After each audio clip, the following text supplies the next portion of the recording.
You followed the first video we did down at Ed Boland's house from VINwiki, talking about the issues with his car. We've got Ed's car up here in Ohio. We're about to take a closer look at just how bad the paint is, so stay tuned.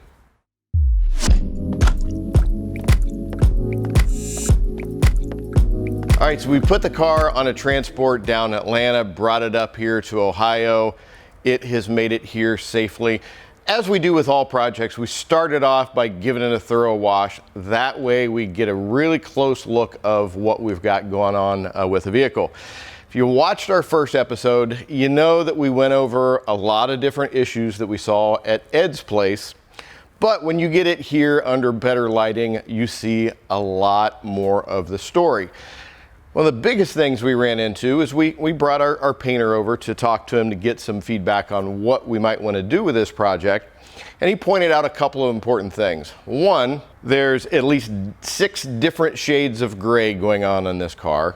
And he said it's been worked on by at least 3 different painters over the life of the car.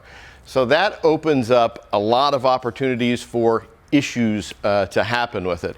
You get issues with if it's been done too quickly, it wasn't done right, somebody tried to go too cheap on it, you have problems, you have potential of paint coming up, which is what we saw when we were at Ed's. But if we take a close look at the car, and if this is a car that you have got at home, let's say you want to do a project on something, you have to start breaking it down into pieces of what you want to accomplish. Is this going to be a trophy car? For Ed, we know it's not going to be. But for some people, they may want to take this car, start from scratch, and make it look as good as possible, kind of put it on display. With doing that, with all the different colors we have in the car, you're probably going to be stripping everything, completely redoing it, starting from scratch. But that is going to be a huge ticket that you're going to have involved. How big? Depends on the painter, depends on the kind of work. You can be $20,000, $30,000, $40,000 wrapped up in a complete respray of a car like this. But we're not going to go that level. Like I said, we need to make some decisions. Ed and I are going to get together, talk about some of the findings, and make the decision on what we want to do. One thing that we did is, as we talked about, we stripped off the existing paint protection film. We knew we were going to run into some issues, and we figured we were probably going to pull paint. If decals are able to pull the paint on it, chances are the paint protection film is going to do the same. The hood, we got lucky. It came out fine. We don't have to worry about that because replicating those stripes are where it becomes very difficult. Now on this front clip here, this fender goes across the middle and it follows up the other side. So if you rip up a section of paint on here, you're probably going to have to do the whole thing, or you get risky and you try to do a blend.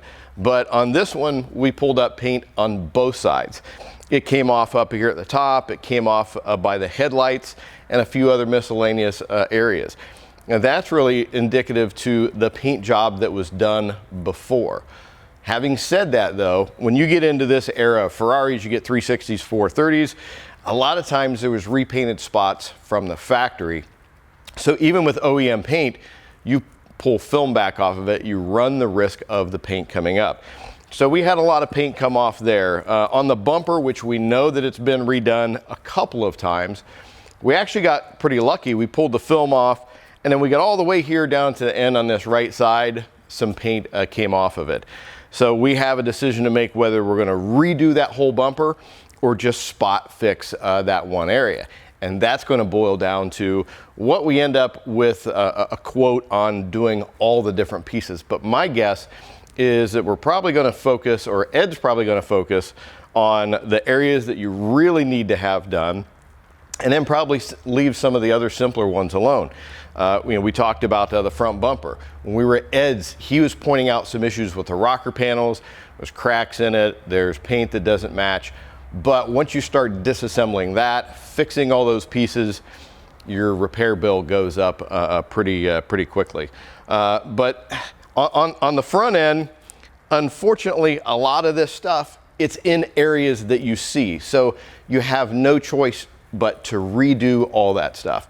We can get by without redoing the hood. We might be able to get by without redoing the entire bumper, but we're definitely going to have to do both sides of the rear fenders and then work our way back. Speaking of, let's take a look at the roof here. We want to talk about some of the issues that we found when we were at Ed's. Now, when we look up here at the roof, you remember we were at Ed's place. We were talking about, he was showing us some of the issues that he came across. But there's actually a lot more going up here than just the paint lifting where the stickers were. I mean, you've got solvent pop up here. You've got a bad blend line right in the middle where the stripes are. You've got two different colors of gray.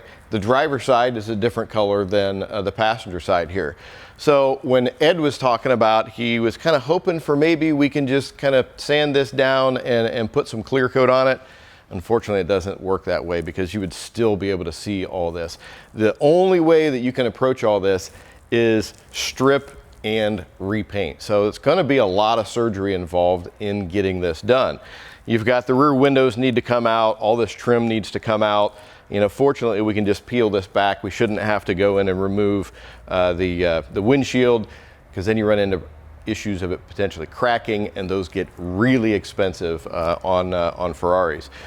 So with all this up here, we've got a tremendous amount of work. It's right in front of you. It's not like something down on the rocker panel, which we can get by with because you're not going to see as much of it. But you're right up here in the main part of the car. That's where your eye focuses on. Therefore, we have to do this right to get it looking good. And there's no way around completely stripping this and starting from scratch up here on the top area. Then the problem is we start running into the rear quarter panel right here that has plenty of issues itself, and we're going to have to bring it back a little further. Let's take a look back there. Now over here on the passenger side, you can see that the paint lifted up all on this quarter panel here. So we can't do a blend on it anywhere. We're going to have to paint this entire panel here. It's all going to have to be stripped down. It's all going to have to be redone. On the other side of the car, there was no damage in this area, so we're going to be able to do a blend up in here somewhere, and that's going to save a lot of expense that goes with painting that whole area. But this one, we're not going to be so lucky. We're going to have to come down on it quite a bit. So kind of sum up of what we're going to be doing is the front fenders, they're going to have to be redone. The front bumper has to at least be corrected in a couple of areas. The entire roof A-pillars need to be redone. This rear quarter needs to be redone. Then we'll see what we're dealing with, if there's any budget left for Ed to start taking a look at some of the damage that the rocker panels, decide what we want to do with the front bumper. But even with as little as we're talking about doing here, there's a lot of work that's going to go on. Like I said, windows need to come out, window trim needs to come out, hood needs to come off, front bumper needs to come off, headlights need to come out, tail lights need to come out. These grills right here are going to have to come out, which is not really an easy thing to do. So there's going to be a lot of work involved in it. And you know, us kind of being the project managers here between Ed and the body shop, we're helping combine what's going to get the best results out of it while trying to stay within a budget. We know this isn't a show car, so to speak, so we're not going to that level. Then once we get everything painted up, we'll get it back, we'll polish out the areas that are painted, we'll polish out the areas that weren't painted, so everything matches.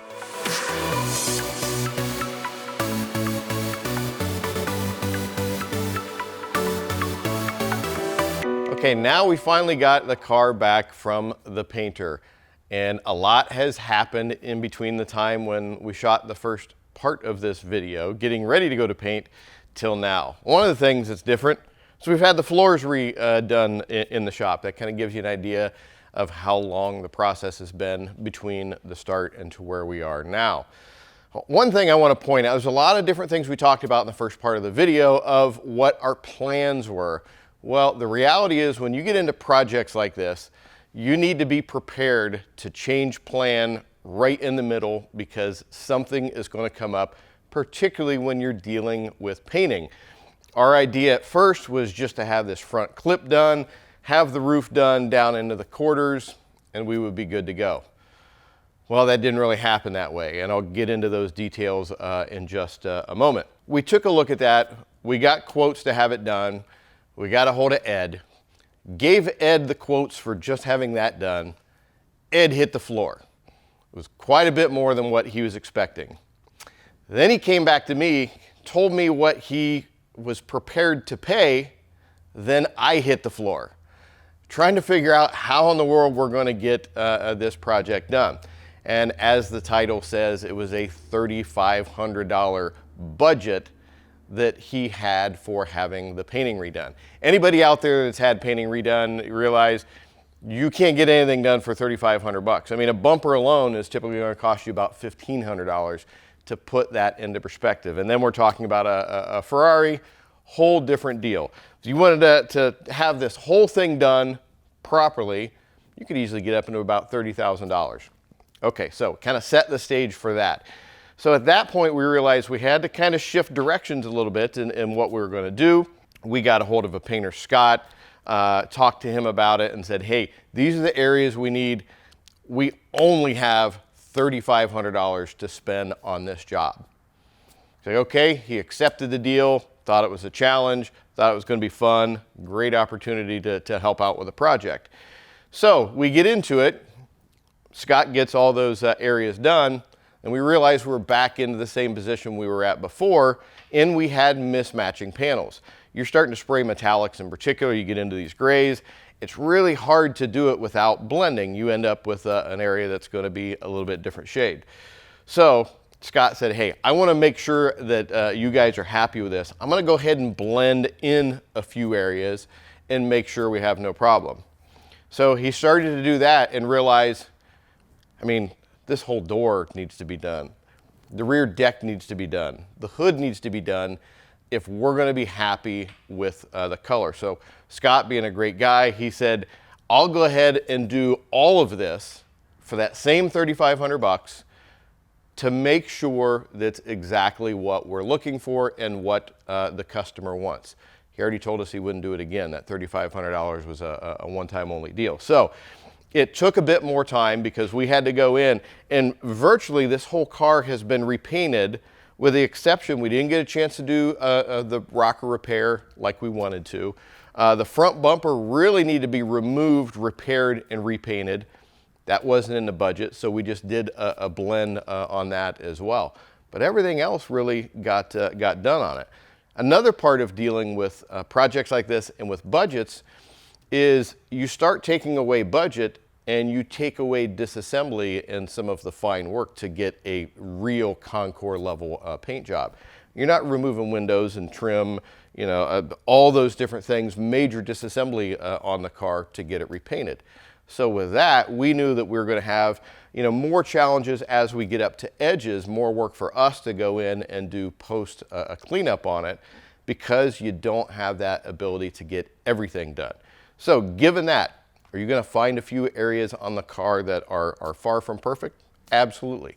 $3,500 paint job in dealing with something like a Ferrari.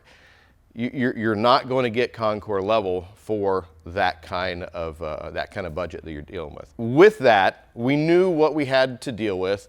Our painter did a fantastic job meeting our budget, then exceeding our expectations and the level that somebody would expect for those kind of prices. Now we got it back here. It's time to go into paint correction, where we're going to go in and we're going to work on edges. We're going to do some spot sanding, correct some other areas, take out some sanding marks, and really go to improve the looks of the paint. Yes, you can take fresh paint and make it look considerably better from the paint booth to after we're done with paint correction. So kind of the moral of the story here is Ed hit us with a budget that's nearly impossible to do. Our painter came through for us and did work that he should have charged a lot more for. Ed got a great deal on it. We got a great finish on the car we're really happy with. And then after we go into paint correction, we get some more refinement. We're going to make a massive, massive difference. So having said that, stay tuned, because our very next video is going to go into the details of the paint correction. And we're going to show you just how much a difference or increase that we can get from paint out of the booth to after we're done with paint correction.